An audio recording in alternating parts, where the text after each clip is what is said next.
Hello. I have been kind of bad about watching stuff, even though there's a long watch list that I have. I feel that like I'm just really bad about going through my watch list. It just grows. It doesn't shrink much. I'm really bad about finishing shows. It's not great. So, this video is going to serve two purposes. One, it's going to be a chance for me to share with you my favorite animes of all time, but it will also kind of be a thing for me so that at the end of the year, ideally, I would have watched more stuff and I can see if the list changes at all. I have been watching anime. Oh god, I don't remember. My parents are also nerdy people. So I've always watched anime. I don't really remember a time that I wasn't watching it. There was definitely a time where I learned, like, oh, anime is kind of a bit of a different thing. But when I was a kid, like, one of the first shows I watched, like, I don't remember what my first anime was, but, like, you know, growing up as a kid, like, little kid, I remember watching, like, Dragon Ball, Sailor Moon, Cardcaptor Sakura, Escaflowne. Like, I was just watching random things, and, like, you know, my dad's favorite show growing up was Star Blazers, which was like the American release of Spaceship Yamato. And then my mom loved anime. Escaflowne was her favorite anime, so I've been drowned in nerd stuff for forever. So now I will share with you my top 10 animes. I would say like the later half, the order matters, but the first half, it's kind of whatever. So we're just gonna start somewhere, and we'll go from there. So I am going to start with what I feel is probably the anime that's most on the chopping block from this list. Not to say that I don't like. Obviously, I've seen dozens of anime, you know, like being in the top 10 is still good, but well, here, let me just. Okay, so if you have watched my other videos, this one being on the chopping block may be like, what? But it's Fate Zero. So Fate Zero was the first Fate thing I had ever seen. I had never heard of Fate, and then my brother was like, hey, you want to watch a new anime? Well, I don't know if it was new. It may have been new at the time. Or newer, but this was the first one he showed me, and I loved it. I love Fate Zero. I love all these characters. They're all so cool. It's animated beautifully. The opening, even though I don't have the sound playing, the opening is a banger. It's really cool, and it started my love for this franchise. Now that being said, I have not watched this again since I watched it the first time, right? So I don't really have much memory of this show, unfortunately. Like, I remember the characters, I remember specific events, and I remember like the ending and how it bleeds into Fate's Stay Night, but I don't remember the nuances. You know, and I know like it means a lot to me, but I don't remember why, you know, like I don't know like if I watched it now, if I would feel the same way about it, because it's been so long. I remember certain things being like super cool, and I like things like the Banquet of Kings. I remember that happening. I remember it being cool, and I remember what characters are a part of that scene. Could I tell you what they talked about? No. No, I couldn't. I couldn't tell you that. So that's why, like, it's on the chopping block for me, just because, like, I don't, and it's at the end of this list just because I don't really remember the nuances of the show, but I remember, like, the minute that I watched, I'm like, this is going in my top 10. I love this. So, and I remember, like, the animation being good and liking the music and everything, so at some point, I would like to watch it again just to see if I do still like it. There might be other like Fate things that trump it at this point, but it gets to stay for now. Okay, the next one, Record of Lodoss War. Consider the OVA being in this as well, quite honestly. So I watched this, I think 2 years ago, around Christmas time. My brother got the DVDs because physical media is important to us. And we had always heard that like this was like a classic. And I love it. God, that dragon looks so cool. But so Lodoss, the way for me to describe Lodoss, I would describe it as like if your D&D campaign got animated. It's very fantasy, very D&D. If I remember correctly, I think D&D and I think the creators like D&D games were the influence for Lodoss. I could be wrong, but I want to say I remember hearing that Lodoss is basically like the creators' D&D campaign or a D&D campaign that they were a part of.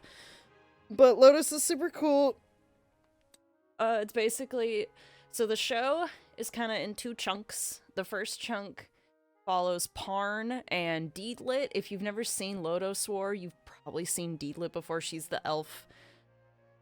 She's great. We love Deedlit. Deedlit's amazing. So basically, the first half follows Parn and Deedlit, and there's a dude named Ashram who is trying to, cause if I remember, I think like there was an old leader that like they're now on an island, and they're trying to get like their leader to be the head honcho again, and Parn and crew are trying to stop them from doing that. And then the second half continues the story, but it's about like characters that are related to characters from the first half. It's focusing on them. So the first half is mostly about Parn and Deedlit's group. The second half is mostly about a guy named Spark and I don't know, I think she's like 14, but she's really small. But she's Lady Nice. She's all purple. She's cute. Their journey, like Nice has like, she's important again because of who her parents are, but there's like this evil, I forget if she's like a witch or like a goddess of chaos or something, but she wants Nice, and she basically wants to use Nice as like a vessel, if I remember correctly. But it's a really good show. It's beautifully animated. I love the soundtrack as well, and all the characters are really fun.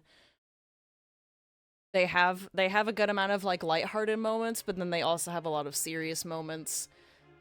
No one feels like too overpowered, but they all do feel competent. The only one that kind of seems to struggle is Spark, but that's like part of his character arc, so it's like, that's fine. On top of the show, there was an OVA, and we watched it basically around the same time.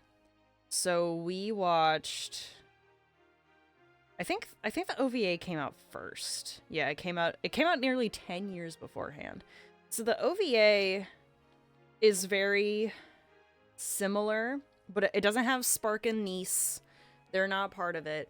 It's just Parn's and Deedlit's story, but since it's an OVA, like, it's shorter, and the animation's a little bit different. I do prefer the animation, the OVA. You don't have to like watch them in particular order. We watched the show and then the OVA, and I think that was fine. Some people say it was boring. I didn't find it to be boring, but I also I liked the world. I liked the characters. You know, like, I was intrigued.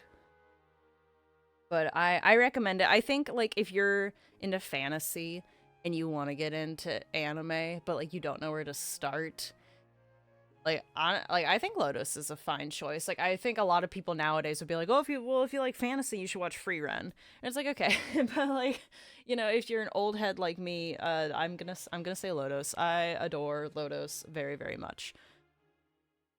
Okay, the next one on the list is the newest show. Yeah, it was from 2018. It's Violet Evergarden. So do I even need to say, like, this show is gorgeous. It's Kyoto Animation. It's beautiful. I feel like it's pretty popular, so I don't know if I need to really, like, explain it too much. I also realized I didn't really explain Fate Zero, but I don't feel like I am in a state to explain Fate Zero. So, Violet Evergarden. Violet Evergarden follows a girl named Violet Evergarden, and she was basically like a child soldier, and she was raised for that purpose, and that's basically all she's known. But now the war's over, and she's got to be a normal lady. So the series basically follows her getting a regular job and then trying to do the job while also trying to learn to be a person. So if you look at Violet, she's got these hands. She got those hands. So she lost both of her arms as part of being in the war. So now she has these really sick mechanical hands, which are beautifully animated, beautifully rendered. If I had to lose my limbs and I could have like a prosthetic from a fantasy universe, I would definitely pick Violet's. Those are sick. So her getting the job, not only is she like trying to learn to be a person, but it's also to help her like just, you know, get used to her arms again, and she gets to like be around regular Joes that weren't raised for war. So what is her job, you may ask? So she's called an auto memory doll, which I love the title. But essentially she writes letters for people. So different people from around town or from like out of town will request for an auto memory doll to write a confession letter, a will, a letter to an estranged family member, or like whatever. And they have these auto memory doll people that learn about the scenario and then they write the letter for them. I love her design. She's also very Saber-coded in her design. There are sometimes when people will do fan art and they'll be like, oh, is that Saber? And they're like, oh, no, it's Violet. But yeah, it basically just follows her learning to be a person and learning from other people about these struggles. Because if I remember correctly, she kind of like struggles with emotions because she was raised She was raised to just fight. I feel like the biggest complaint about this show is like, oh, it literally just exists to make you cry. And I don't think that's the only reason. I don't think it's setting out with the purpose of we want to make the viewers sad every episode. I think it's more of the like, think of the reasons why you would write a letter. A lot of them are like very emotionally driven. So like her trying to like learn emotions from these people, like some of these people are like dying and this is the last thing that they're going to write, or they're sick, or they're putting their heart out there for someone that they're interested in, you know, kind of thing. So it's all these high emotional moments. And I think the show like wants you to feel. And if you cry, like that's how you do it. But yeah, I love this show. It's beautiful. The soundtrack is a really good like chill soundtrack to do work to, because it's very pretty. But it has like big orchestral moments that like swell with emotion. Her jumping across the lake is so good. Love that scene. This is another show I haven't rewatched this show, and I don't know if I ever would. Well, I probably would. It's just there's one episode with like a dying sick mother writing to her daughter, and I'm like, oh, that's targeted. But like that's because it caters to like something that I've experienced, and like art should do that every now and again. If it will target experiences you've had and make you feel things, and that's fine. But I love Violet. It's I don't really have many complaints. Now there is a movie. I haven't seen the movie. From what I understand, people don't really like the movie. There's things about the movie that people don't like. People feel mixed about the movie. I don't even know what the movie's about.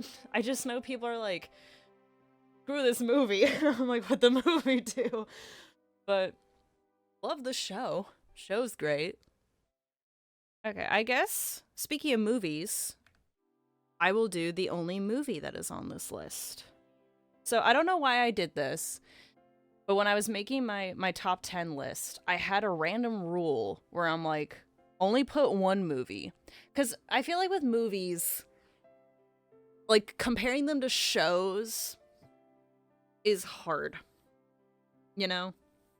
Like I don't know, I feel like like even like with Western media and like live action shows, like comparing Breaking Bad and then like like a movie, I don't know, freaking 12 Angry Men, I don't know, like they're classics but in different ways, you know? So it's like it's weird. So in my brain I'm like, pick one movie. That movie, Spirited Away. I just remember when I was a kid on Cartoon Network, they showed Spirited Away a lot. Like, I don't know if they showed a lot of Ghibli movies. Ghibli? I don't know if they showed a lot of those on Cartoon Network. Cause like this was the only one I really remember them showing. But it's so dang good. It's so the way I like to think of it and the way I describe it to people that have never seen it, I'm like, okay. Like think Alice in Wonderland but Japan, because it's again, you know, small girl gets taken to strange bizarre world that she is trying to acclimate to. If for some reason you've never seen this movie, Chihiro is the girl. She's moving with her parents. She's not really super thrilled about moving. I forget how old she is. I want to say she's like 10 at the oldest. But her dad like drives off into the woods for some reason because they're like low-key lost, and they come across this entrance, and if I remember correct, I think they're like, is it like an abandoned park? Like, what is this? And they go to adventure, and Chihiro is actually very against it. She's like, can't we just go back to the car? Can't we just keep going? And they're like, no. So they go in, and it's like a ghost town. Like, no one's there, but it's oddly, like, very alive, because, like, they go to a food stall, and there's a bunch of food there. So her parents start chowing down, and they're like, come on, Chihiro, why don't you do it too? And she's like, no. So she starts kind of wandering around. She finds Haku. He's like, why are you here? You have to leave. And then when she goes to try to leave, because, like, she has to leave, like, before sunsets. Because that's when the ghost world happens. So she's running around. Her parents get transformed, and she can't leave. Well, in theory, she could have left without them, but, like, they're her parents, and she's, like, 10. Like, what is she gonna do? So the movie follows her basically trying to get her parents back. And what we just saw there, so she has to like basically become like a citizen there for a bit and get a job, and part of her being there, that witch takes her name. So they take characters from her name, and her name becomes Sen. But part of the movie is like she's got to remember who she is. So remembering her name is incredibly important. It's basically just her trying to figure out how to save her family and also trying to survive, because she has to like get a job in a bathhouse, and it's just all this stuff. But unlike Alice in Wonderland, where, like, if you've never read the book, really, if you've just never seen any of the movies of Alice, if you've, like, only seen the Tim Burton one, or, like, you've only made, even, like, the original Disney one to an extent, but, like, everyone's just mean to Alice, and they stay mean. Like, there may have been, like, one or two characters that was nice to her in the books, but generally speaking, they're all rude. They all tell her how she's wrong, how she doesn't know anything. And I've always liked the interpretation that it's Alice growing up, and she's like, because, like, sometimes as adults, we do things that, like, we get why we're doing them, but to a kid, they're like, what? Like, why is this how life is? And it's like, it's society.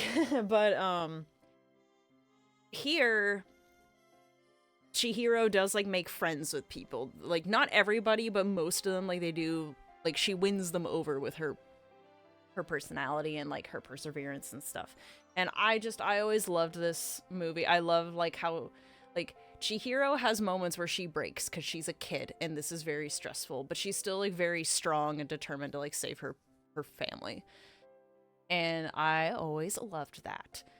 And again, you know, it's a Ghibli movie, so everything's beautiful. The music's beautiful, the animation's beautiful, everything's great. 10 out of 10 movie. I have no complaints. I will say I haven't seen like everything in the Hayao Miyazaki library, but so far none of them have trumped Spirited Away for me. Like I like Howl's Moving Castle a lot, just because like I think Howl is a really fun character and I like the world that it's in. But I don't know if anything's gonna top Spirited Away for me. I don't know. It's been at the top for too long. Yeah, if you have somehow not seen Spirited Away, watch it. What the heck? So next up, so this one, remember how I said like the order doesn't really matter? This one is at the top of the end of the list for a reason. I love this. So this is Oni-sama. Okay, I'm gonna say this wrong. Oni-sama E or Oni-sama Dear Brother. So Dear Brother, it's a 1991 anime. If you are familiar with the creator of Rosa Versailles, I feel like Rosa Versailles is probably the biggest thing that people know her for. Same creator. So Dear Brother, I love Dear Brother. So it follows a girl named Nanako. And I think she's like just entering high school. And if I remember correctly, like her family's not like poor, but they aren't like ridiculously wealthy. You know, like they're pretty mid. So she starts going to a prestigious all-girls school. And this anime, one of the ways that it's unique is that, so the school has a uniform, and her and her best friend Tomoko's the goat, by the way, they wear the uniforms the first day, but like the school sends a letter being like, you can wear the uniforms, but you can also just wear whatever you want. And they're like, oh, well, let's wear the uniforms. They go to school, they're the only ones wearing it. But yeah, I don't think they wear the uniforms again after that. So this anime is also unique in that Nanako and Tomoko specifically, like there are a lot of characters that do keep the same outfits all the time, but those two in particular, they do cycle through outfits, and I think Nanako she has outfits that she repeats, but she genuinely does wear like new clothes all the time, like new outfits. So that's pretty cool. I don't think a lot of anime really do that, or if they do, like they have like a simpler style. The story follows Nanako starting high school, and this high school is weird because there is a sorority that is part of the school. And the sorority, I don't remember if there's like college benefits to being in the sorority, but there's definitely like social hierarchy if you're in. So whenever they get new members, they get a certain amount. And typically, you know, you get in there if, like, your family has a really good background or, like, they're rich or something. You're amazing, or, like, you're really talented in some way. And, like, Nanako, I love her. She's my favorite. She's not really... she doesn't really excel, you know? Like, she's incredibly sweet. You know, she's a good person. But it's, like her grades aren't amazing. You know, her family's not rich. She's not like really good at like sports and instrument, you know, a talent, whatever. And all of a sudden she gets recommended to be in the sorority, and it's like, well, huh? Why? And everyone's confused. And like, the first part of the series, she just gets bullied a lot. I'll admit. But I love this show. I love this show so much. I got roped into it so quick. I watched it because, well, one, I had heard that the girl that made it was the girl that did Rosa Versailles, but also I think a lot of the staff that were on this anime were a part of another anime that is going to be on this list later.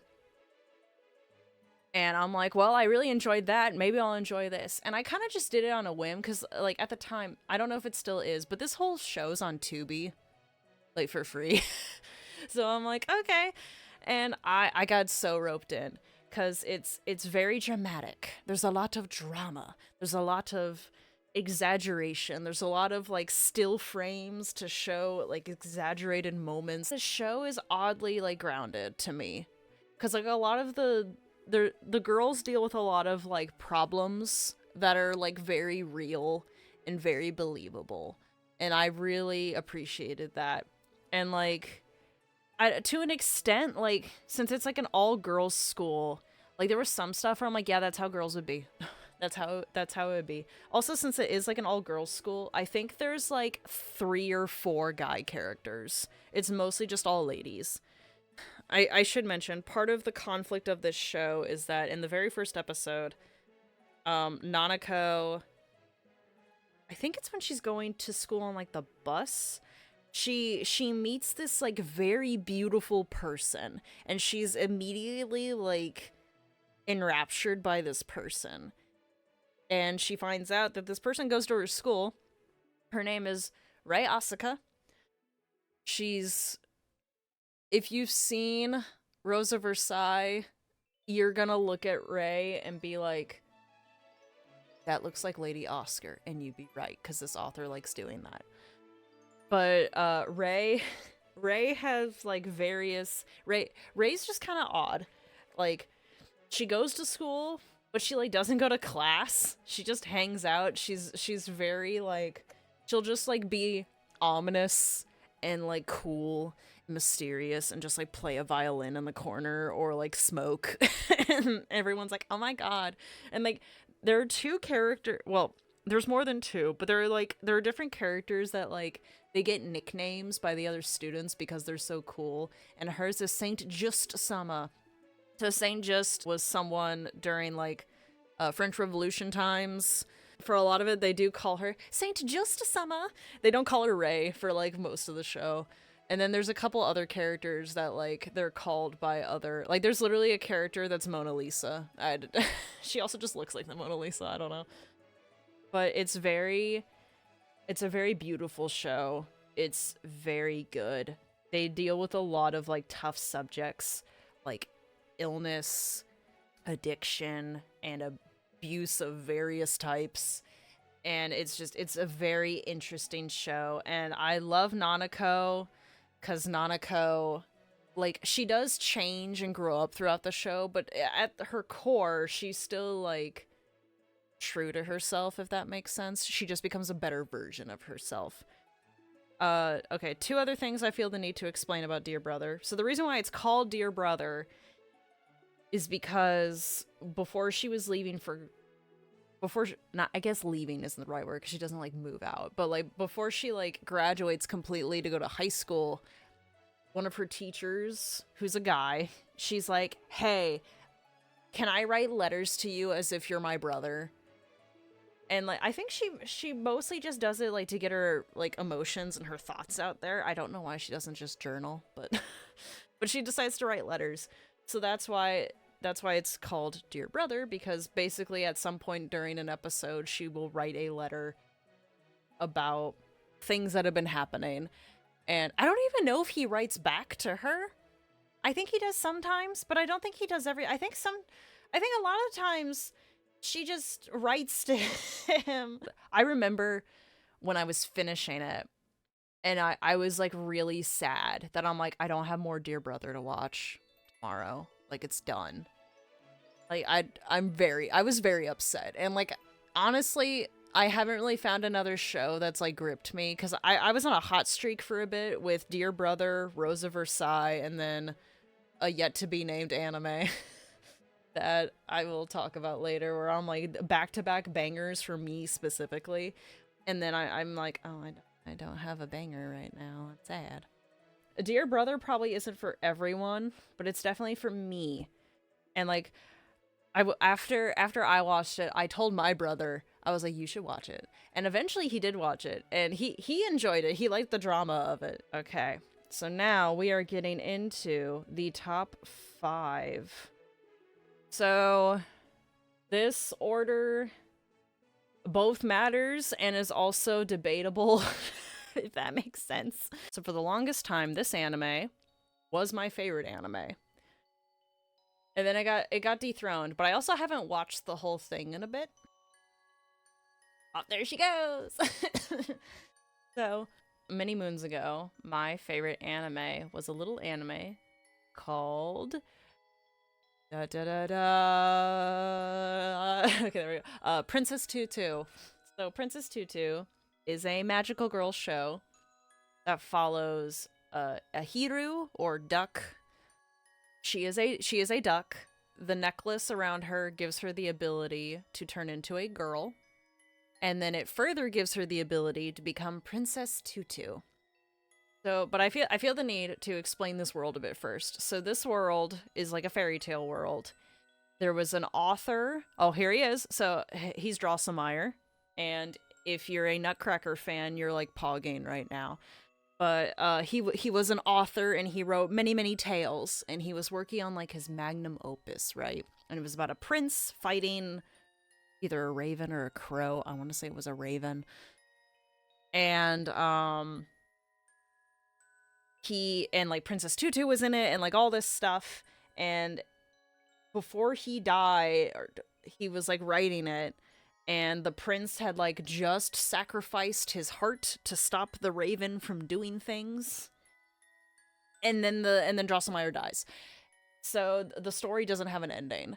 And the show is the aftermath of that story not having an ending. But Drosselmeyer's still there. He haunts the narrative. Don't worry, you get to see his silly face all the time.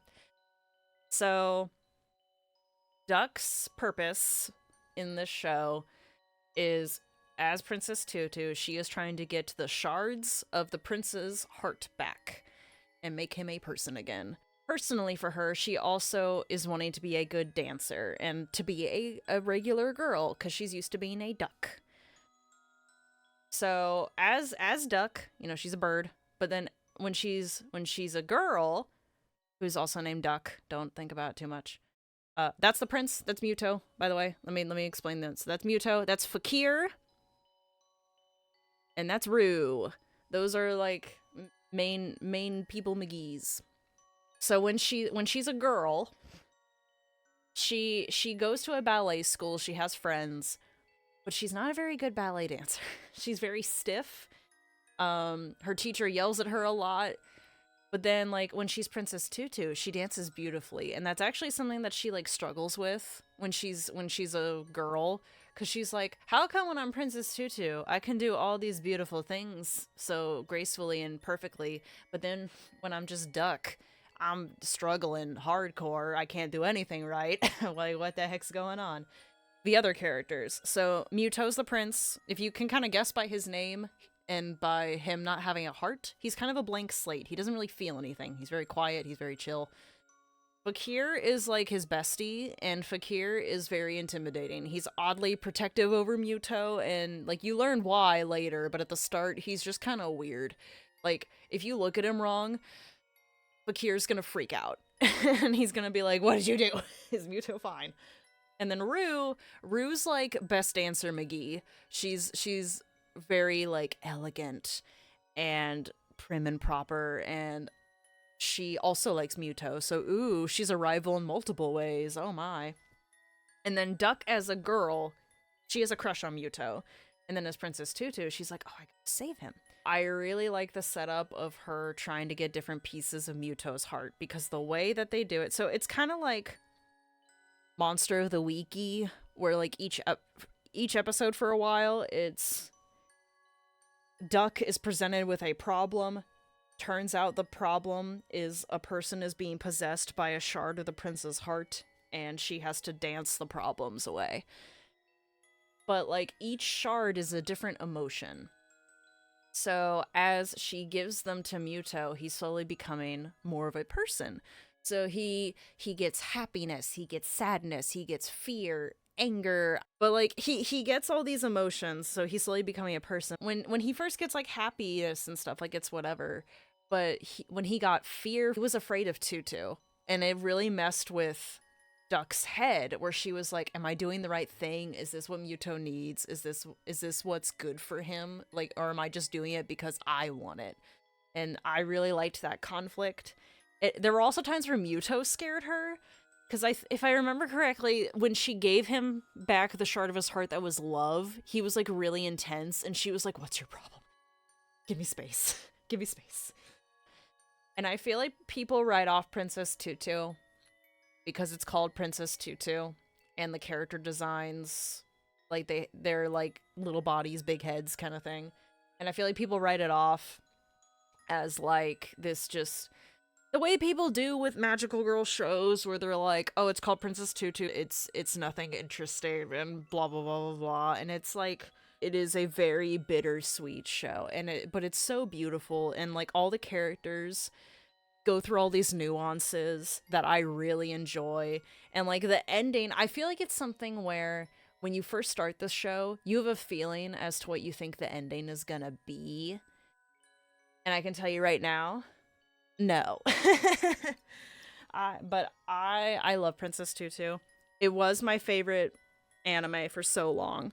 I think because of that, it will always be in my top 10, and I will forever adore it, and it will always like inspire me. But I have not watched it again as an adult. Not for any particular reason, I just haven't. But like I have the whole thing on DVD. To show my age a bit, you wanna know how I watched Princess Tutu? When I was a kid, I watched it on Anime on Demand. Did anyone remember the on demand channels? That's how I watched, cause like the way on demand worked was that basically every like 2 weeks they would cycle out different episodes, and sometimes you were lucky and they finished a show. Princess Tutu was one of them. I loved Anime on Demand. Do on demand channels still exist? I don't watch TV really. So now I'm like, oh. But Princess Tutu is really good. I feel like if your only exposure to magical girl stuff is like Madoka Magica, which is fine, Madoka's a great place to start. I feel like Princess Tutu is kind of like a good next step, because there is like some dark stuff in it. You just have to I feel like people really get hung up on the name. They get really hung up on the name, and it's like, guys, it's a type of outfit. What do you want from me? But no, I adore Princess Tutu. I always will. Duck is very relatable, at least to me, because like she's doing her best. She's trying her best, but she fails a lot. She just wants to do right. Okay. Next anime. Oh, hello. Okay, so this is specifically the opening for Slayers Next. So Slayers... Oh, Zelgoddess! I love you! I love Zelgoddess, he's my boy. Oh, and oh god, no, now I'm just getting distracted by the opening. Oh god, oh, I need to watch Slayers again. No, I need to watch new things. But, okay, I'm getting excited, because I really like Slayers. So... Slayers is a very fun show. So remember how I said that Lodos is like a D&D campaign animated? This one, Slayers, is even more so. Because like Lodos has silly moments, but it's generally pretty serious. Slayers is this magical combination where it has a lot of silly, like a lot of silly that you would have in a like regular anime, but it also has a lot of like serious moments, and like the magic system feels pretty grounded as well. But I feel the need to explain. So Slayers Next is the second season. There's a lot of Slayers media. I have seen the first 3 seasons. There's Slayers Next, which is my favorite, which is why I'm playing it. Also, Slayers Next has the best opening. I don't care what anyone says. It has the best opening. It's one of my favorite anime openings of all time. Slayers Try is the one I remember the least. I remember liking it. It wasn't as much of a banger as the first 2, but the first 2 seasons, oh my freaking god, they're so good. So, Slayers essentially follows Lena Inverse. So Lena is a fabulous character. We love Lena Inverse. She's a mage, and she's very good at what she does, but she's not overpowered. She has some spells that are like really broken, and there are like entire spells that she has that will like clear a town. Like they are life destroying, but she can't spam them. And there are times where like people will tell her like, why don't you use the dragon slave, which is like her big attack, and she was like, if I do that, everyone in like 10-mile radius is gonna be dead. Like, I'm not, like, no. And like, I remember there's one episode in the first season where she's traveling with my boy Zelgadis. I love him so much. And he, like, she's really, I think it's with Zelgadis, but she's really struggling. And like, she's in pain, and like, she can do magic, but it's not very good. And like, her one friend Gallery, he's like, what is your problem? Why are you not your usual self? And it's because she's on her menstrual cycle, and it's like affecting how she does her magic. And I'm like, dude, that would be me 1 week out of the month. My magic sucks. But it's like, there's just like little things like that like, it's very cool. And like, oh god, and like, there's another episode where like, there's a scene where like, they're taking treasure that Lena and Gowry have found to a shop to sell them. Before she sells them, she spends time using her magic, and like, she uses like powders and stuff to like, oh, I forget what she called it. She's basically using like alchemy to like make them prettier and make them like stronger so that they will sell for more. Cause she tells Gowry, she's like, these will sell pretty good right now, but if you give me like 20 minutes, I can make all of these sell for a lot more. And like, that's what she goes and does that. And that's so cool to me. But then like, when they go to sell the stuff, one of the things that they sell is this cursed dagger, and it curses whoever holds it. And they basically become like a bloodthirsty person. They want to kill everybody. So they're in like this really tense scenario where like, they're trying to save the dude who's trying to kill them. And like, they could easily kill him because like, Gowry's really good with a sword and Lena's really good with magic, but they don't want to kill him because he's just a shopkeeper. He's an innocent guy. So like, Lena is like she's very greedy, but like, she won't just like hurt people for the sake of hurting people. She can be kind of like selfish a lot of the time, but like, they have like a lot of moments where they're like, where like all these characters, they aren't just like a stereotype kind of thing. And like Amelia, for example, she's the one on the left. She's very like hero of justice core, like that. She says it a lot too. She says that like, they're heroes of justice, and she's kind of like a goody two shoes, and she's a little stupid. She also just like cares about her friends. There are times where like, she'll fight back with Lena. She'll be like, Miss Lena, that's really mean of you. How could you do that to these people? But then other times like, she'll like go along with whatever Lena's doing, and it's great.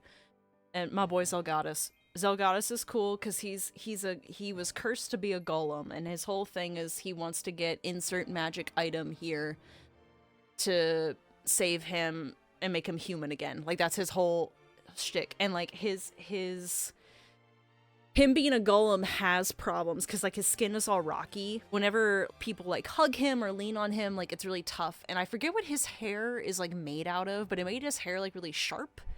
So like, his hair hurts people, and it just seems like that, where like, he can't really be like a person, and he wants to be a person.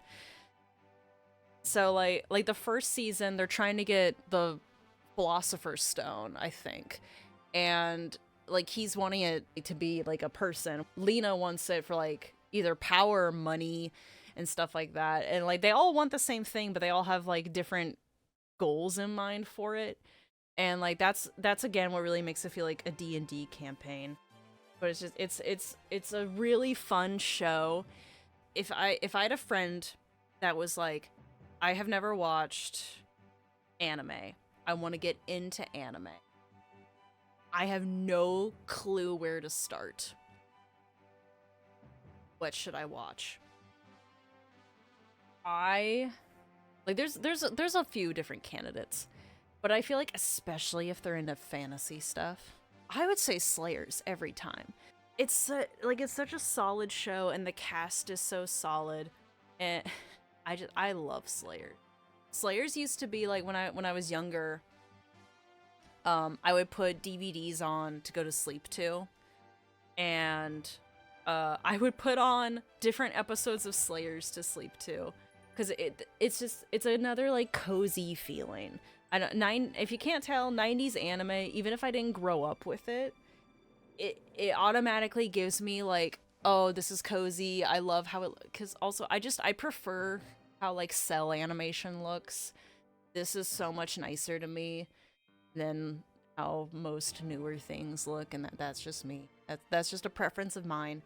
But like, I feel like Slayers is such a good entry point show, especially if you're a fantasy nerd. Like, especially if you have a friend that's like plays like fantasy games, or like they like God, I'm congested. But like if they like Lord of the Rings, or again D&D, or like stuff like that, like if they're into it but they just haven't tried anime, I feel like this is such a, and especially since like Slayers is funny but also has high stakes moments, like I feel like Slayers is just like a little bit of everything. So yeah, I adore Slayers. I love it so much. Like, don't get me, I love Lodos. Watching Lodos felt classy. I felt high class. I'm like, oh, I'm watching a cult classic. I'm watching something. This is high art. Watching Slayers, I'm having a good time, and it's also art. I have nothing but love for this franchise. I adore Slayers very, very much. And if you like the first season, you're gonna love the second one. I don't remember the third one enough. The only thing I remember about the third one specifically is there's a lady that can turn into a dragon. That's all I really remember. I've only seen Slayers try the ones for like Next and just regular Slayers. I've seen several times. Yeah, please watch Slayers. It's so freaking good. You're into the top 3 now. And this is something where if you know me personally, or if you've sat in my streams, none of these should be a shock to you. Alrighty, gang. Third favorite anime, Escaflowne. Again, if you've watched my streams before, this is not surprising. So I mentioned this earlier, but Escaflowne was my mother's favorite anime. Escaflowne might have been the first anime I ever watched when I was like 3. I watched a lot of anime, and I don't really remember which one came first, but we have a lot of the VHSs. I have the whole series now, but we had a lot of like random DVDs of various episodes. Escaflowne basically follows Hitomi Kanzaki, who's the girl in like the school uniform, and she's on the track and field team at her school. She's also like the school like fortune teller, but the thing is that she's actually like good at it. Like she's accurate. She does tarot card stuff. She has like this pendant. She uses it later to like guide her directions because it'll swing different directions. But the pendant like also helps her with her fortune telling and stuff. And she learns that the boy that she likes is going to move out of the country. So well, okay, before then, she's at like a track and field practice, and as she's running, she sees like a boy in armor, and she runs through him and faints. Turns out it was just like a vision. And then she learns that the boy that she likes is going to be moving away. So then they set up this thing where at night they go back to the track and field race track. What is it? I don't do sports. What is it called? they go back there, and she's basically like, hey, if I can beat this time, will you give me my first kiss before you move away? And the boy that she likes, Amano, is like, dude, I'd be so down. So, and her best friend's there to support her. So she starts running, and then a big beam of light comes down, and the boy, the vision that she had, it happens again, except it's not a vision. He's there, and she runs into him. And he's really confused. He's like, what's happening? Why am I here? What's going on? He also brought a dragon with him. So they're trying to run away from this dragon. And he slays it with Hitomi's help. Because Hitomi, she gets a vision of the dragon piercing him with its tail and killing him. So she yells to save him. And he beats the dragon. And they start talking for a little bit. And then all of a sudden the beam of light comes back, but it takes both of them. They end up, I think the world that they're on is just called Gaia. I think. I don't know if it has like another name. I think the planet's just called Gaia. But she learns that you can see Earth from Gaia. They call it a blue moon. So like it is an isekai. But Escaflowne is another thing. It's kind of like Slayers, where it wears a lot of hats. So like where Slayers is like both comedy, love story, fantasy, fights, magic, blah, blah, blah, blah. This show is an isekai, romance, mech show, and it's really good. So, yeah, so basically, the story, she's kind of just stuck there for a bit, and she learns that Vaughn is a prince, so she's hanging out with Vaughn for a bit, that's the boy, and she's trying to get, like, used to the world that she's in, and everyone thinks she's weird. Because, you know, she's got the 90s isekai girl disease of I'm stuck in my school uniform. But unlike other isekai things, she got isekai'd with her duffel bag from track and field, so she does have, like, random stuff with her. She has her tarot card, she's got her pendant. To make a slight detour, one time, I don't know if this was something me and my brother made up or something that we heard, but one way that we've described Final Fantasy IX is if Jim Henson made a Final Fantasy, if there was just a lot of death, because there is. Escaflowne is kind of a similar way. A lot of towns just get blown up. A lot of towns get blown up. There's a lot of death. I can't think of another show that really looks like it, and I know it does a lot of things uniquely. It definitely like has a lot of elements to it, but it's the kind of thing of like whenever people talk about like making a thing and like they want to make a video game, but it's like, oh, this concept's been done before. And it's like, okay, concepts have been done, but like if you do it in a way that is like your own, like even if you bash together all your interests, if you do it in a unique and cohesive way, then it will work. And like Escaflowne, just like it has so many elements to it, and there's a lot of unique things to it. Like there's a character called Delandau, and their whole character is very unique. I have not seen a character like them before. They're very special. And like there's a lot of like science in this show too, and like a lot of like things dealing with like fate and like messing with fate and teetering the scales of fate. Again, kind of like with Princess Tutu, Escaflowne does a thing that I really liked, where there's a part where maybe like halfway through the show, I forget how far it is, maybe like a third or a halfway through the show, they had like just finished like some battle, and like Vaughn and the others were talking about how like, oh, well, with Hitomi and her fortune telling, like we'll be good. There's no match for us. And like there had just been like so much death, and Hitomi was just like, no, I can't do this anymore. This is all too much.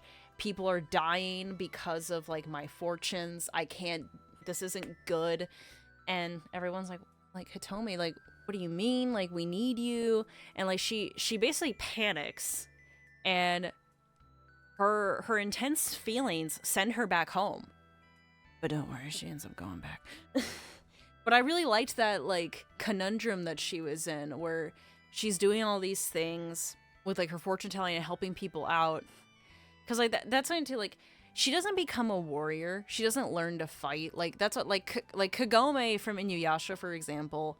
Like she sucks at the beginning, but she does learn to fight. And like I don't think she could be completely on her own in feudal Japan, but it is something where like, you know, at some point she is like a very formidable person. Hitomi doesn't know how to fight. Hitomi's just really good at running and fortune telling. Which, like, the running does come back. That wasn't just, like, a one thing kind of deal. It does come back. God, this show's so good. And it's also beautiful. I feel like some people get turned off by the style. Maybe it's nostalgia bias, I don't know. But I really love the style. I love the long bodies and the like long noses that they have. And like how detailed and flowy everything is. Like, look at these stills right here. Like, it's so pretty. It's so cool. And then, music by the legendary Yoko Kanno. So you know the soundtrack's a banger. I have the Escaflowne soundtrack on CD. I like it so much. It's on. And then, just because he's here, my boy Vulcan! Vulcan's my favorite! I love him! He's cool. But yeah, and then the mechs are super cool. Vaughn has one. There's a guy named Alan Shazar, which is the coolest name for a character. He has one. I have a model of his mech, his Guy Melif. It's called Scheherazade. Vaughn's is called Escaflowne. As for, like, main guys, that's it. It's just those two. And then every now and again, there'll be, like, army people that have some. But they typically don't live very long. And then the villains have their own Guy Melifs, but like the villains' Guy Melifs, they all basically look the same, except Delandau's is red. Ooh. But then, oh yeah, and then like their Guy Melifs are interesting because like if they're in like levitation mode, they go invisible. And it's kind of spooky because they'll like shoot out tendrils from like their arms, and it's like, ooh, that's scary. Hey, what's that? I'm not too sure. Huh? Yeah, there's oddly like a lot of horror aspects to this. Not in like a Halloween-y way, but just in like fights and death kind of way. But yeah, it's a beautiful show. I love this show so much. Like there are times where I'm like, maybe Escaflowne is my favorite. Like, okay, I will say, top 3 animes, they all kind of rotate in my head as, like, being my favorite. But there are times where I'm like, I don't know, maybe Escaflowne is. It's really good. I feel like some people don't like it. One, because of the style, but then 2, I will say, the first half of the show, generally speaking, is kind of stronger than the later half. But I like the whole thing. This is a show that I would love to have an animation cell from. If I don't even care what it is. If I could have one, I would love to have one. If you like,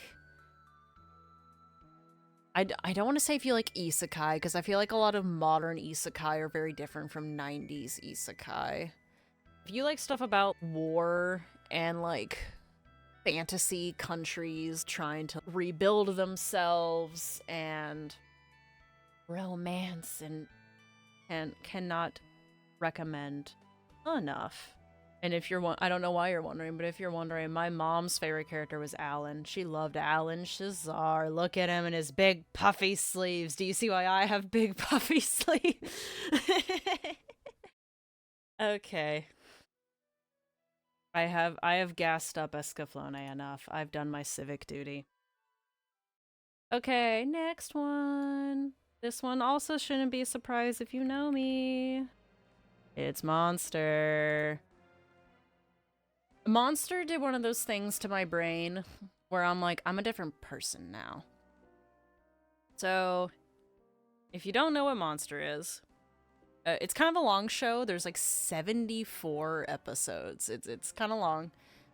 It basically follows our guy here, Dr. Tenma. So Dr. Tenma, I forget, I think he was like I think he was specifically like a surgeon. But he was working up at this hospital. He was doing great. He was engaged to like the hospital director's daughter, all this stuff.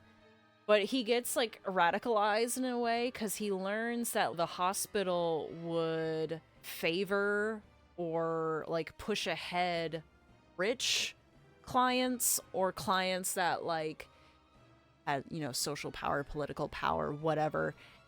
Because like there was one point where Dr. Tenma was supposed to work on this guy that came in, but then they're like, oh no, this like business person who's really important came in, work on him instead.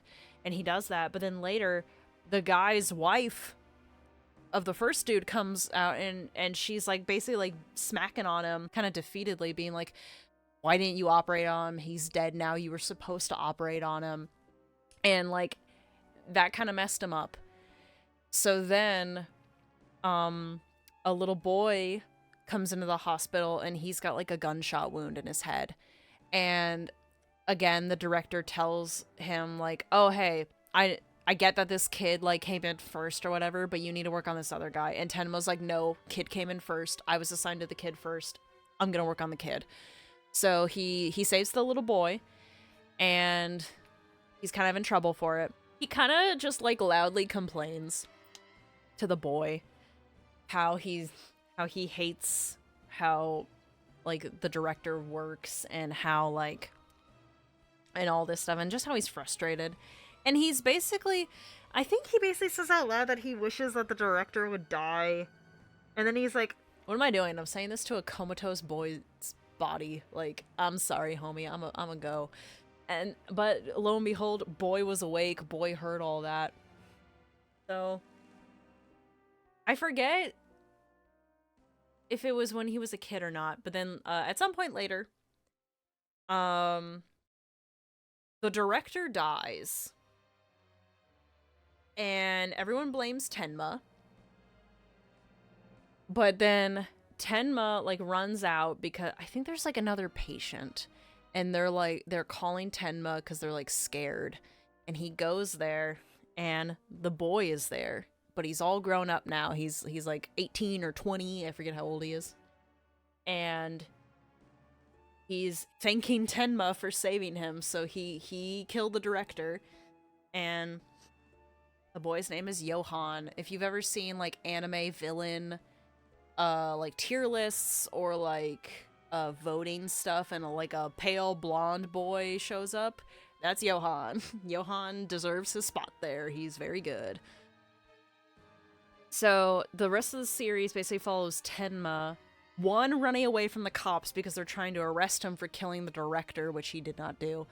And then two, he's running after Johan, trying to stop him, because Johan essentially becomes like this agent of chaos, where he's just spreading his ideals and is like killing people, and he's trying to stop him because he now feels responsible since since he saved Johan. And the series deals with a lot of what makes someone a monster, when exactly does someone become a monster, like the horrors of child abuse and all this stuff. And my boy Grimmer, we love Grimmer. Grimmer's my favorite. I love him so much. He's so cool. But there's a lot of cool characters. There's a detective called Detective Lunge, and I say this with only love and adoration in my heart. I'm pretty sure he's autistic, because he does this thing where he won't actually like type, but he'll do typing motions with his hand while he's taking notes in his brain. And he does this thing where he's like, he tries to get into character with the people that he's like investigating. I was like, what's the verb of detective work? And there's one episode, at least in the English dub, where his voice actor, he's doing the thing where he's like typing with his hand, because that's how he works. And there's at one point where he's just like, he's trying to get into the mindset of Tenma, and he's like, I am a Japanese businessman, Domo. And it's like, what? Lunge. But yeah, there's a lot of cool characters. There's Nina Fortner, who's very important, and she's really cool. She's also trying to solve mysteries because she's connected to it. And again, talked about Grimmer. Grimmer is important later, but he's kind of like a nomad character. He just kind of shows up, and he's super chill. Even though it's like 74 episodes, which I feel like to some people they're gonna be like, that's long. For me, there wasn't filler. Like, everything was used. If you don't know much about the works of this author, Urasawa is the author, and I think only 2 of his properties have anime. There's Monster and there's Pluto, which Pluto, if I remember correctly, is essentially like his take on like an Astro Boy kind of character. And like from my understanding, it's very on the nose. I have not seen or read Pluto. The only Urasawa stuff I've seen is Monster, and then I've read 20th Century Boys. Also very good. But yeah, all of Urasawa's stuff that I've encountered is good. Whenever Urasawa stuff gets adapted, it's incredibly faithful. So watching this you're getting essentially like the same experience as the manga. Like, things don't really get cut. The difference is obviously it's all in color and they're speaking at you and there's music. But from my understanding, like, it's always incredibly faithful, even like down to like the style. It's literally like his drawings came to life. I know like some anime, they don't hit the nail on the head with the style. Urasawa stuff does. Now, used to, Monster was notorious for being hard to find, because over in the West, there was like one DVD release, and it was the first 15 episodes. Friendly reminder, this series is nearly 75 episodes long, so, you know, that's like a fifth of the show. And, I think they only, like, I think Japan obviously got, like, the full series on DVD or, like, physical release, but I think also, like, Australia did for some reason, I think, if I remember correctly. But it was notoriously hard to find, so for the longest time, it was actually uploaded on YouTube in really good quality. That's how I watched it. But then, when Netflix made Pluto, I think they just have the, like, animation rights to Urasawa stuff, because now Monster is on Netflix. So if you have Netflix, please watch Monster. If you like mystery, suspense, thriller, this is your bag. There's a lot of heart to it as well. There's a lot of, like, emotional moments. But I will say, rejoice, my people, for this year, the Blu-ray of Monster's coming out. And guess what's immediately getting purchased by me? That. Oh my god. To have Monster physically. Thank the stars. But the ending was one of those things that, like, oh, that's gonna sit with me. I know I said, like, Grimmer is my favorite. Like, there's not really a bad character in Monster. And what I mean by that, like, there's not a badly written one, at least to me. Like, all the main characters are just so good. But, like, Tenma and Johan definitely carry the show. And then, like, Johan, he deserves every position he highly gets on any villain lists. If you haven't watched it, you don't get it.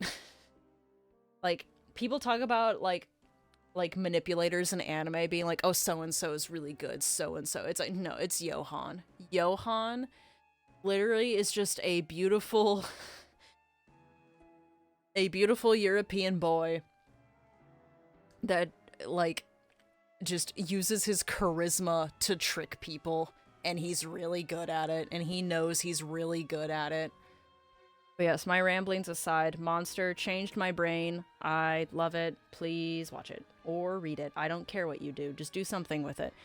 This is one of those shows where, like, if you have seen anime before, there are 2 shows that I'll recommend. I'll recommend Escaflowne because not enough people have seen it, and I'll recommend Monster because it changed my brain.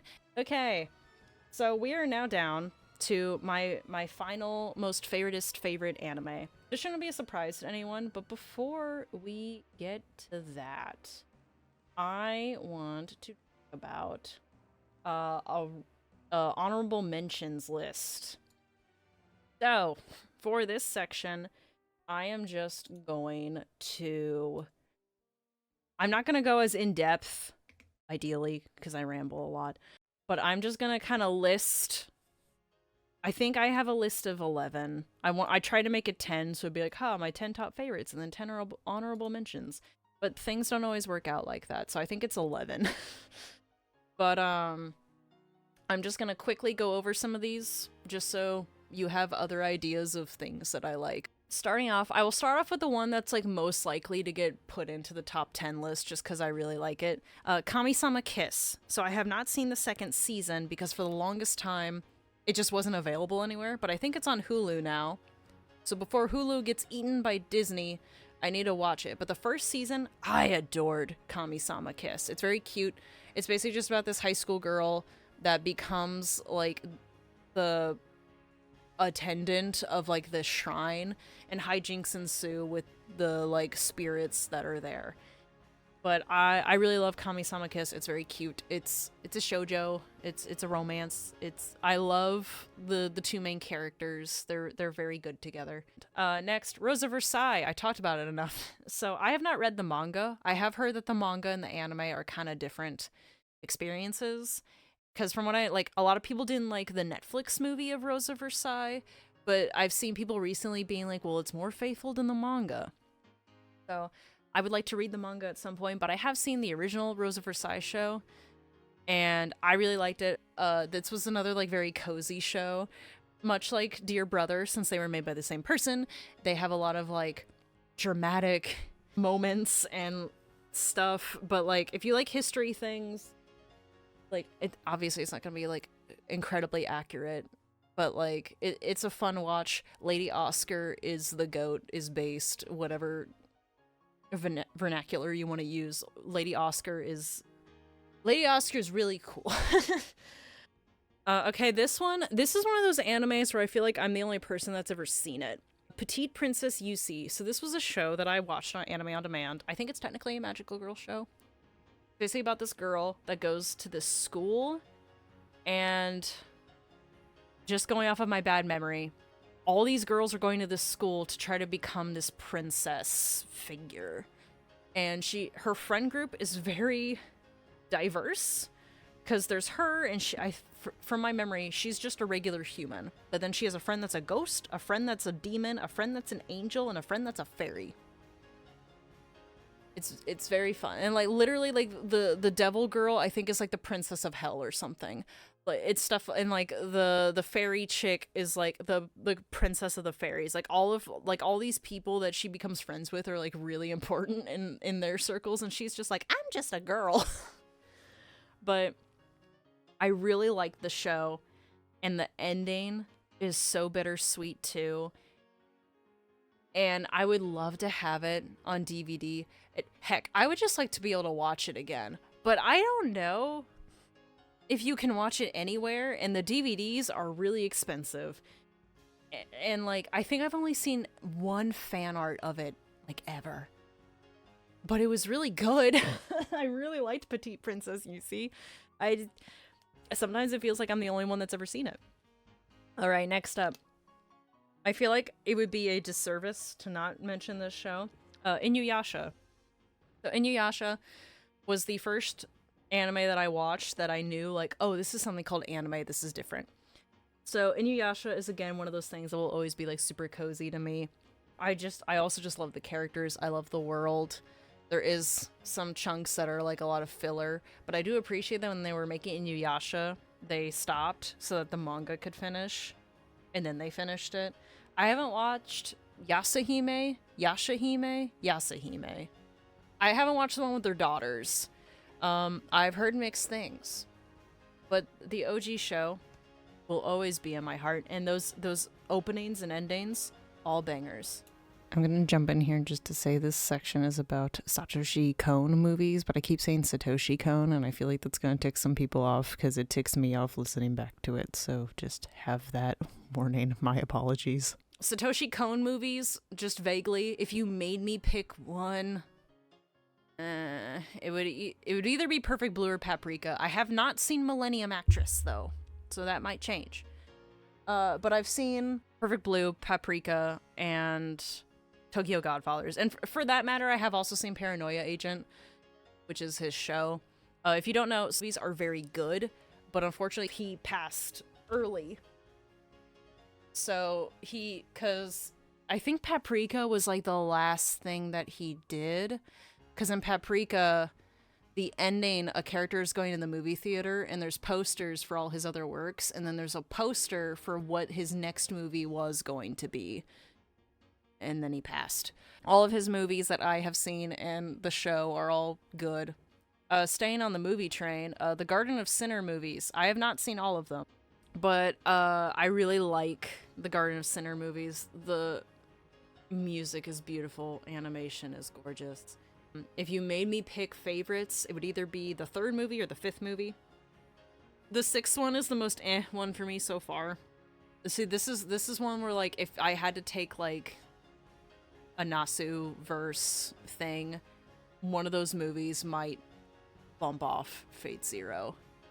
But I feel like I still need to see the other two before I figure out which one is my favorite. Also, it made me kind of mad. 'Cause, like, in the third movie follows Fujimaru. So I keep calling her Fujimaru. I think I got her name mixed up with the name of the protagonist from Fate Grand Order. Her name is Asagami Fujino. So a Fuji, but not a Fujimaru. Fujino. Totally my bad. I'm very sorry. In Fate Zero. Okay, I don't know if I was just tired or something. I meant Fate Go, or like Fate Grand Order. What was my problem? Takeuchi drew her, and I don't know if it's just his style, but she looks like a little kid to me. Like, not like a little kid, like not like Ilya age, but she looks younger. But then in the movie, like, she's like gorgeous, and I'm like, why don't you look like that in the game? And the thing, I like Takeuchi's art, so I'm like, why is this not hitting for me? Cause I was like, that's the same character? No, it's not, but whatever. But yeah, I am really enjoying the Garden of Sinner movies. Okay, next. Serial Experiments Lane. I loved the atmosphere.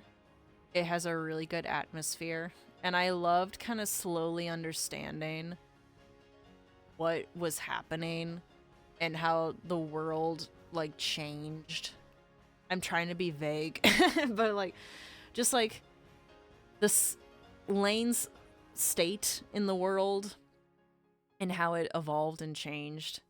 I really enjoyed seeing that, and I liked the eeriness of it as well. Next honorable mention, D and Angel. This is another one I watched on demand, and me and my mom loved it. Basically follows this family where, like, the youngest son, they only have one kid, gets possessed by this entity, and they become like a phantom thief. It's a weird premise. There's another character that does, like, tarot card reading, which it just seemed a lot more prevalent in, like, my childhood animes. But I really like D and Angel. There's a weird, like, love square problem happening in it. But D and Angel's another one of those shows where I feel like, I'm like, am I the only one that's ever seen this show? But I really like it. I would like to rewatch it at some point. But again, I have new things that I also need to watch. I forget the full name of it, but there is a Rurouni Kenshin OVA from either, like, 1991 or 1992. That used to be on my top 10. It's really freaking good. It's a really good movie. Please watch it. Even if you've never seen, like, the series Rurouni Kenshin, the OVA, you can watch it by itself and be fine. It's really good. Please watch. Angelic Layer. I think this is the only clamp thing. Well, no. I have another clamp thing immediately after this. Angelic Layer. I really just like the premise of the world. Basically, in this world, there are dolls that people buy and they customize them, and I love the opening.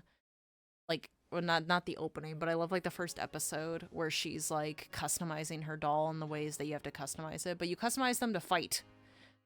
And there are different types. Like, there's one, like, main girl customizes hers to be more, like, speed-based, but there's some that are more, like, defense-based or offense-based. But yeah, I love Angelic Layer. I wish that was a real sport. That would be really fun.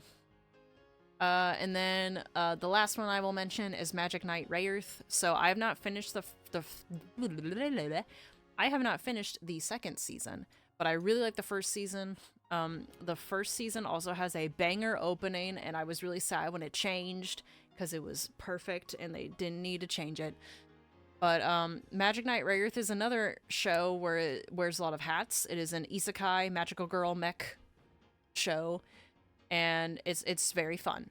I don't know. I think it has great appeal for anyone. Please watch it. I will say, hold on. How far am I into the second? I am 5 episodes into the second season. It is much slower than the first. Five episodes in, it feels like we've been in the same building for like 4 of those episodes, and I'm like, what is happening? When are things going to happen? That doesn't change my feelings for the first season. I love the first season. I would like to continue to collect the other 2 model kits for the mechs, because there's Rayearth, who's the red one. Oh god, there's a blue one and its name starts with an S and I can never remember what its name is. I have the green one. I have Wyndham because Wyndham was my favorite. So I have that one, but it would be really cool to have the other 2 as well. Okay, we have made it through the honorable mentions. So now we can get to the piece de resistance, which is my #1 favorite anime ever of all time. And it shouldn't be a surprise, but let's see. Da da da da. It's Una, baby. It's the thing at the end of my videos, that thing, it's a reference to it.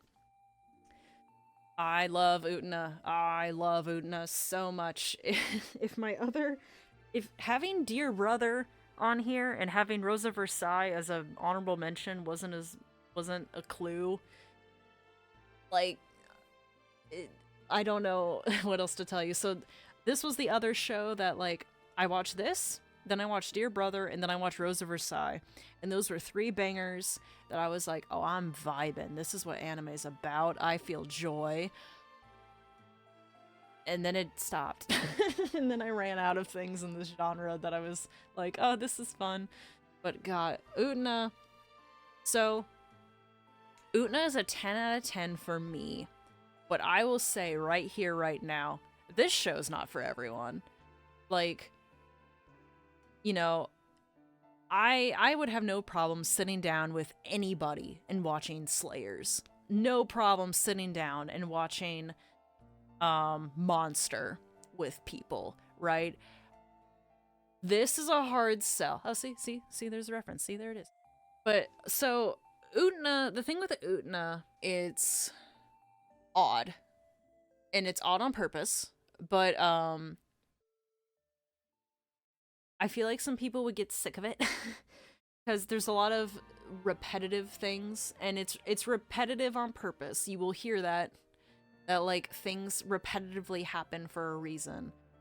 But also it's a very abstract show visually, in that like they will show you things that like visually they don't explain, but they're supposed to mean something.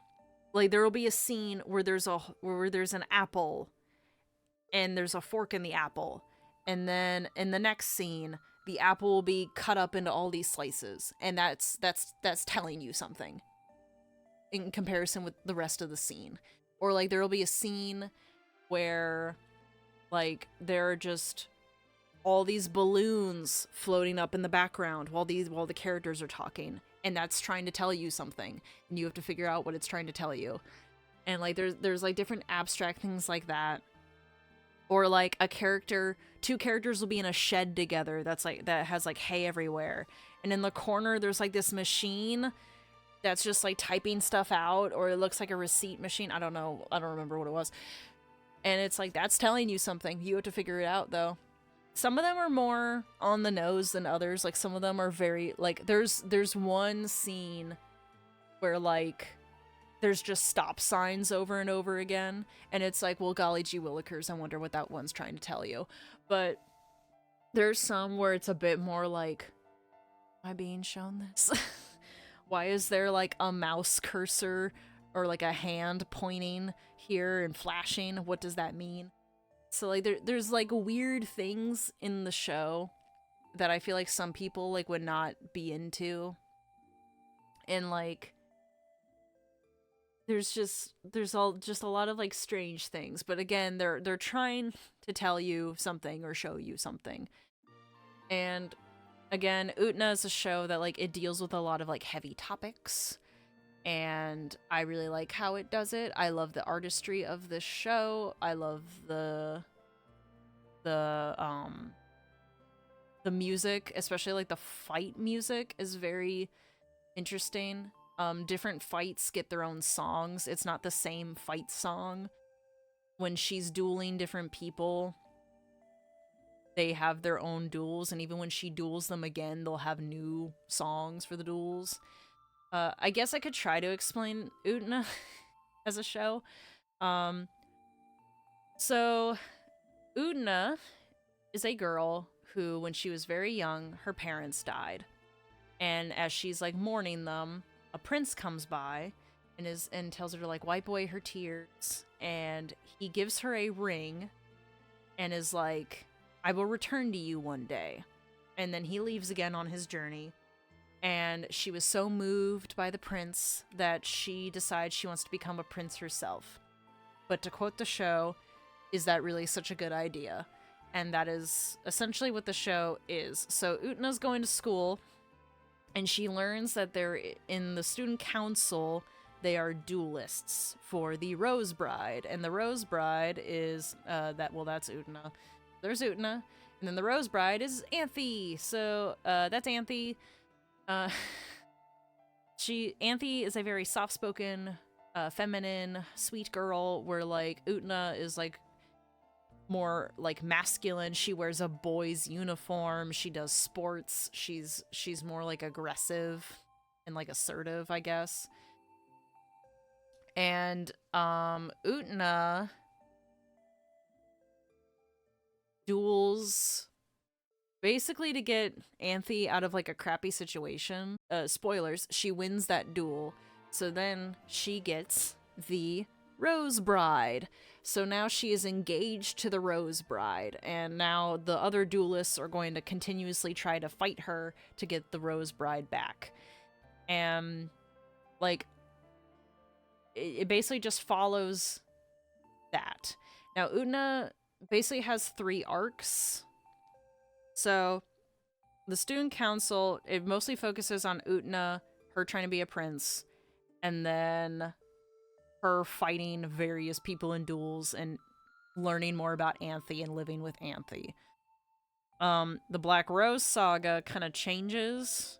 A new character gets introduced, and there are still duels, but the duels are a little bit different, and the themes that it becomes more about exploring like themes. Well, it's always about exploring themes, but the themes kind of like change. Then there's the Apocalypse saga, which is the final arc and is the most out there of them, and you learn more about like how the school works and why things are the way that they are. For me, again, perfect show. I loved all the characters. I loved watching it. I was always so hyped. I was always like interested. I always wanted to know what was happening next or what things meant. I loved seeing Utna and Anthe's relationship like blossom, and like how they interact with each other. There's also like there are a lot of like funny moments as well. When I was doing this, I tried to keep everything vague for every anime because I'd rather you just watch it yourself, but I feel the need to express that I love a character named Nanami in this anime. She starts off kind of one note, but she becomes like, one, she's really funny, but 2, she's oddly like nuanced, and I just want to share with you my favorite line read from the English dub of Utna. Please enjoy. What the hell is he talking about? And then, of course, there's a lot of like intense moments, because this show deals with a lot of, you know, hope, despair, love, abuse, power dynamics, death. Like there's a lot of themes going on, and it's I love it very much. But again, it's something where like I don't know if I recognize that everyone would not like Utna. It is not a sell for everybody. It just isn't. But that's okay. Not everything is. Yeah, if everything was made for everyone, everything would suck. So this is fine. But this was another show that, like, when I was done with it, I'm like, my brain is different. My brain is different. I think differently now. There is a movie. I haven't seen the movie yet. I want to watch the movie. But I love the show. I will forever love the show. If you like kind of like artsy things, if you're a Yuri fan, if you like the drama, one thing that I always kind of think about, like, not to compare shows, because obviously they can, like, stand on their own, but, like, Madoka Magica, for example, to me, a lot of it, like, obviously there's more to it than just that, but, like, a lot of what Madoka Magica is about, for example, which, by the way, I know I've mentioned Madoka, like, twice now. I like Madoka Magica. I don't really have any complaints about Madoka Magica. There are just other things that matter more to me than Madoka. But, like, with Madoka, Madoka kind of explores, like, what it means to be a magical girl. And, like, what that entails. And for me, Utena is more like what it means to be a girl. And, like, it kind of follows that. If you enjoyed Madoka, and you liked kind of the weird stuff about it, like, oh, there's a scene with all these empty chairs and they just keep appearing. What does it mean? And, like, the kind of, like, abstract qualities of it. You know, Utena walked so Madoka could run or whatever. I don't freaking know. For me personally, like, I'm not trying to pit them together, but just so you can get, like, a scope if you've never seen Utena, but you have seen Madoka. They are different shows. I wouldn't say you could replace one with the other, but a lot of the themes that Madoka goes over, I feel like Utena did better and did more with and did more themes in general. And which again, Utena is like 3 times the length of Madoka, so that it's kind of unfair. But I don't know if that's helpful. I feel like for a lot of people, the only magical girl show that they have seen is Madoka, and then they vaguely remember Sailor Moon from when they're a kid. So that is the only reason I feel the need to, like, make this comparison. But, like, again, if you do like kind of the weirder abstract-y things about Madoka, like, try Utena. Again, you may not fully like it, and it's not for everyone, but it's definitely for me. I love Utena. And if you watch Utena, there are recap episodes. Do not skip the recap episodes. There are important elements. There are 3 for each arc. All of them are important. Please don't skip them just because they're recap episodes. That is all I ask of you.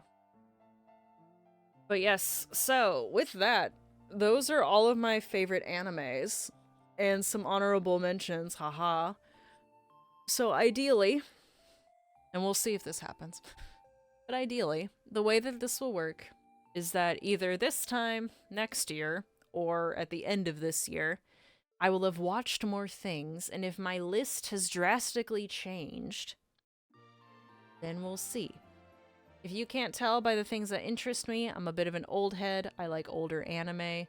It's not that I never watch new anime, but a lot of, like, newer shows, like, they just don't interest me. And, like, again, I know I knew, even though I hadn't seen Utena, I knew just because of, like, the little I did know about it and how it looked and the music, and I'm like, oh, I'm gonna love this. And I was right, and now it's my favorite anime. And, like, that's just my preference. If you don't like older anime, that's fine.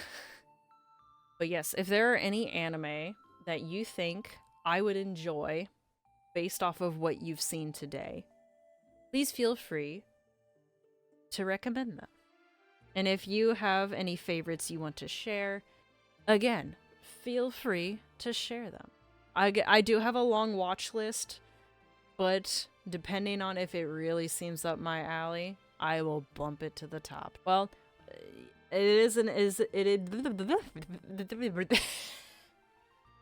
Dear God.